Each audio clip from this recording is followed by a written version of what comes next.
ዓለም ሁሉ በአንድነት ስለ ችሎታው ይመሰክራል። እግር ኳስ ዝነኛ ካደረገቻቸው መካከልም ይጠቀሳል። ትጋት፣ የድል ስነ ልቦና፣ ቸርነትን የተላበሰው የምንጊዜም ምርጡ የአጥቂ ስፍራ ተጫዋች ክርስቲያኖ ሮናልዶ።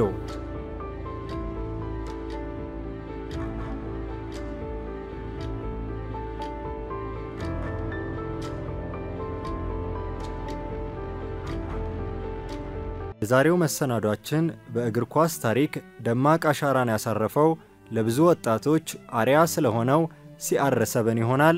ቪዲዮአችንን ላይክ፣ ሼር እና ሰብስክራይብ በማድረግ አብራችሁን ቆዩ።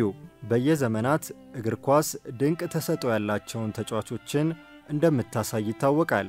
ነገር ግን አንዳንዶች ከተሰጥኦ ባሻገር ያለቻቸውን ጥቂት ጸጋ በትጋትና በቁርጠኝነት አበልጽገው ከብቃት ጫፍ ይደርሳሉ። ታዲያ ከነዚህ መካከል የሆነው ክርስቲያኖ ሮናልዶም ትልቅ ማሳያ ነው። ትውልዱን በፖርቹጋል ማዴራ ደሴት ላይ ያደረገው ይህ ተጫዋች ላለፉት 2 አስርት ዓመታት ፕሮፌሽናል እግር ኳስን በተለያዩ ክለቦች መጫወት ችሏል። ስፖርቲንግ ሊዝበን፣ ማንቸስተር ዩናይትድ፣ ሪያል ማድሪድ፣ ዩቬንቱስ እና አልናስር ሮናልዶ ደማቅ ታሪክ የጻፈባቸው በደጋፊ ልብ ውስጥ የገባበት ክለቦች ናቸው። በሜዳ ላይ የሚፈጽማቸው ገድሎች ለማመን የሚከብዱ ናቸው። በየትኛውም ደቂቃ ተጽዕኖ መፍጠር የሚችል ለተጋጣሚ ተከላካዮችና ግብ ጠባቂዎች ፈተና የሆነው ሮናልዶ ሁሌም ቢሆን የአሸናፊነት ስነ ልቦናን ተላብሷል። ኳስ አጠገቡ ከሆነች በግራም ሆነ በቀኝ እግሩ ወደ ግብነት ሊቀይራቸው የሚችልበት አጋጣሚ ሰፊ ነው።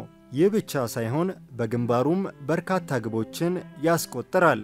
ሮናልዶ በእነዚህ ክለቦች ቆይታው የአውሮፓ ቻምፒዮንስ ሊግ፣ የእንግሊዝ ፕሪሚየር ሊግ፣ ላሊጋ፣ ሴሪአ፣ የዓለም ክለቦች ዋንጫን ጨምሮ የተለያዩ የሀገር ውስጥ ዋንጫዎችን ማሸነፍ ችሏል። በተጨማሪ ሀገሩን የፖርቹጋል ብሔራዊ ቡድንን በመወከል ከፍተኛ ጎል አስቆጣሪ በመሆን የአውሮፓ ዋንጫና የኔሽንስ ሊግ አሸናፊ ሆኗል። ይህ ድንቅ እግር ኳስ ተጫዋች በሄደበት ሊግ ሁሉ ተጽዕኖ መፍጠር የቻለ ነው። በተለይ በወሳኝ ደቂቃዎች የሚያስቆጥራቸው ግቦች ደጋፊን ጮቤ የሚያስረግጡና ጣፋጭ ድልን ይዘው የሚመጡ ናቸው። ሮናልዶ በተለይ በአውሮፓ ቻምፒዮንስ ሊግ ምሽቶች አይረሴ ግቦችን በማስቆጠር ቡድኑን ሲታደግና ለክብር ሲያበቃም በብዙ ተመልክተናል። ይህ በእንዲህ እንዳለ ተጫዋቹ ልዩ የሚያደርገው የአእምሮ ዝግጁነቱ ነው። ሜዳ ላይም ከሜዳም ውጪ ቡድኑን በማነቃቃት ውጤት እንዲቀየር ተጽዕኖ ይፈጥራል። አልሸነፍ ባይነት፣ ቁርጠኝነት፣ ለተስፋ መጋደልና አስፈሪነትን ተላብሷል።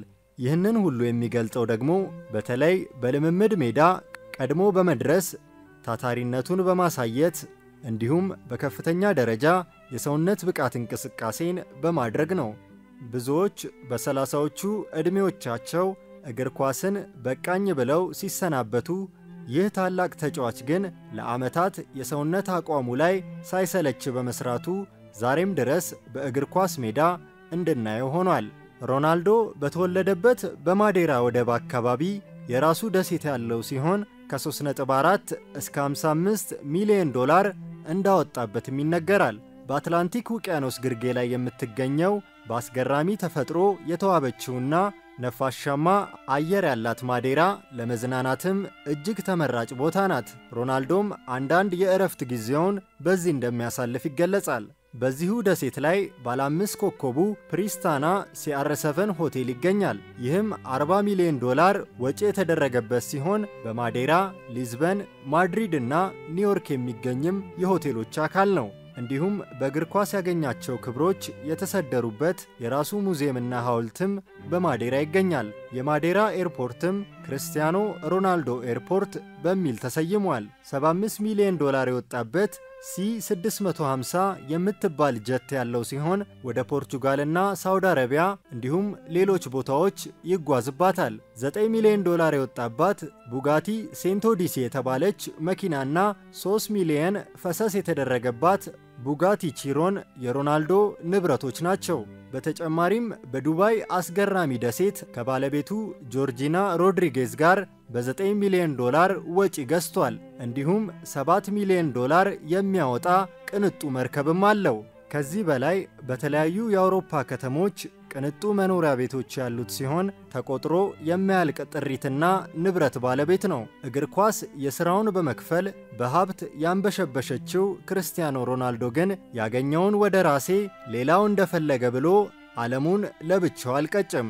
ከዓመታት በፊት ያኔ በታዳጊነቱ ከድህነት ጋር ግብግብ ይዞ በድል ያለፈው ስመጥሩ ሮናልዶ የትናንት መነሻውን ሳይረሳ በተለያዩ ዘርፎች የቸርነት እጆቹን ዘርግቷል። ሮናልዶ በ2013 ያገኘውን የባላንዶር ሽልማት በ600,000 ዩሮ ሸጦ ለእርዳታ ሥራ እንዲውል አድርጓል። በጎርጎሮሲያኑ 2015 ለረጅም ዓመታት ከክለብ ክለብ ሲዘዋወር ወኪሉ ለነበረው ጆርጄ ሜንዴዝ ሲያገባ ምናልባት ሰዎች ያላቸው ቢሆንም እንኳን ውድ የሆኑ ዕቃዎችን በስጦታነት ይሰጣሉ።